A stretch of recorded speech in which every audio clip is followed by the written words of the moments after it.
ରାଧେ ରାଧେ ଆଜିର ଭିଡ଼ିଓଟି ଷ୍ଟାର୍ଟ ହେଇଥିଲା ମୋ ବାପାଟା ପାଖରୁ। ନାଇନ୍ଟା ପଡ଼ି ଯାଇଥିଲା ବୋଲି ତାହେଲେ ବର୍ଷା ଲାଗି ତ ଆଉ ନାଇନ୍ଟା ଆସିନଥିଲା ତ କାଲିଠୁ ହିଁ ସେ ପଳେଇଲାନି ନାଇନ୍। ତ ବାପା ଆଜି ଚିକେନ୍ ଟଙ୍କା ରାନ୍ଧିବେ ବୋଲି ଜାରଟା ଉଠେଇ ପିଣ୍ଡାରେ ନେଇଯାଇଥିଲେ। ମାମା ଆଣିଥିଲେ ଭଲ କଲର ଯେ ଆଉ ପିଣ୍ଡାରେ ଦେଇକି ରାନ୍ଧିଦେବ ଆଉ ଭଲ ହେବ।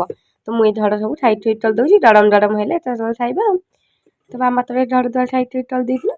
ତ ଆମର ଏତେ ଦିନ ହେଲା ବର୍ଷା ହେଉଛି 4 ଦିନ ହେଲା ପୁରା ଲାଜେ ବର୍ଷା ହେଉଛି ଜମା ବି ଛାଡ଼ୁନି। ଛାଡ଼ ଲଡ଼ୁଟା ହେଉଛି ବର୍ଷା ତ କେମିତି ଛାଡ଼ିବ। ତ ଚାଲ ଦେଖିବା ଆମ ଗାଁ ବୁଲି ଦେଖାଉଛି ବର୍ଷା ହେଇଛି ଆମର କ'ଣ କ୍ଷତି ହେଇଛି। ତ ଚାଲ ଯିବା ଆମ ଗାଁ ବୁଲି। ତ ଚାଲନ୍ତୁ ଯେଉଁ ଜାଗାରେ ପାଣି ହେଇଛି ସେଇ ଜାଗାରେ ହିଁ ନେଇଯାଉଛି ତ ଦେଖିବେ। ତ ଆମ ଗାଁରେ କିଛି ଅବସ୍ଥା ଏମିତି ହେଇଥିଲା ବର୍ଷାରେ। ତ ଆଜି ଟିକେ ବର୍ଷା କମିଯାଇଛି ଭଲ ହେଇନଥିଲା ତ ବର୍ଷା ହେଇଗଲେ ଘରୁ ବି ବାହାରି ହେଇନଥାନ୍ତା। ତ ଦେଖନ୍ତୁ ଆମର ଏଇଠି ମାନେ ଗଡ଼ିଆ ଦୁଇଟା ଲାଗି ଯାଇଥିଲା ଲୋଚାନ ପାଖରୁ।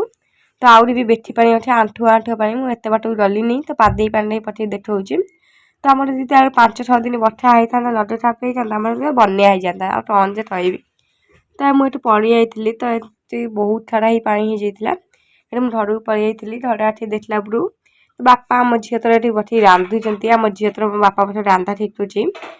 ବାପା ବହୁତ ଭଲ ରାନ୍ଧେ ମୋ ବାପା କହୁଛି ଦେଖେ ମୁଁ କେମିତି ଲାଗୁଛି ତୁ ରାନ୍ଧିବୁ ବାହା ହେଲା ପରେ। ଆମ ଝିଅ ତର ଏଠି ମନ ଧାନ ଦେଇ ତାର ବସିକି ଶିଖୁଥିଲା। ତ ମାମା ଏଠି ଥୋଇଥିଲା ତୋର ମାମାର ତ ଏଠି କାମ ହିଁ ନାହିଁ ତ ଏଠି ସାଇଟ୍ କରି ଥୋଉଥିଲା। ତ ଆମର ଏଇ ଛାତରେ ଟିକେ ପାଣି ବହୁଛି ତ ରାତି ସାରା ଜମା ବି ଆମକୁ ହଇରାଣ କରି ଜମା ବି ଥୋଇ ଦେଉନି। ଆମ ଝିଅର ଆଇଁଷ ହେବ ମାନେ ତା ପାଇଁ ତ ନିଶ୍ଚୟ ଟିକେ ଖାଇବା ହେବ। ତା ପାଇଁ ହେଇଥିଲା ଡାଲି ଆଉ ମିଲମିକର ତରକାରୀ। ଆମ ପାଇଁ ହେଇଥିଲା ଚିକେନ୍ ତରକାରୀ। ତ ଯାହା ବି ଜମା ବି ଆଇଁଷ ମୋ ଝିଅ ତ ଜମା ବି ଆଇଁଷ ଖାଏନି। ବାପା ଯାହା ବି ହେଲେ ଚିକେନ୍ ତରକାରୀ ଚଲା ମାନେ ଯାହା ବି ହେଲେ ବାସନ ତ ଏତେ ହିଁ ବାହାର କରିବେ। ମୁଁ ବାସନଟି ନେଇ ଧୋଇ ଦେଇଥିଲି ଚିକେନ୍ ତରକାରୀ ହେବ ମାନେ ମୁଁ ଯାହା ବି ହେଲେ ଚଟକା ଖାଇବି। ତ ମାମାର ମୋର ଏଠି ଆମ ଝିଅ ଚଟକା ନେଇ ଯାଇଥିଲା। ତ ମାମାର ମୋର ବସିକି ଖାଇ ଦେଇଥିଲି ବହୁତ ବଢ଼ିଆ ହେଇଥିଲା। ତ ଦେଖିବା ଯେତିକି ସୁନ୍ଦର ହେଇଥିଲା ଖାଇବା ତ 2 ଜଣ ହିଁ ବହୁତ ଭଲ ହେଇଥିଲା।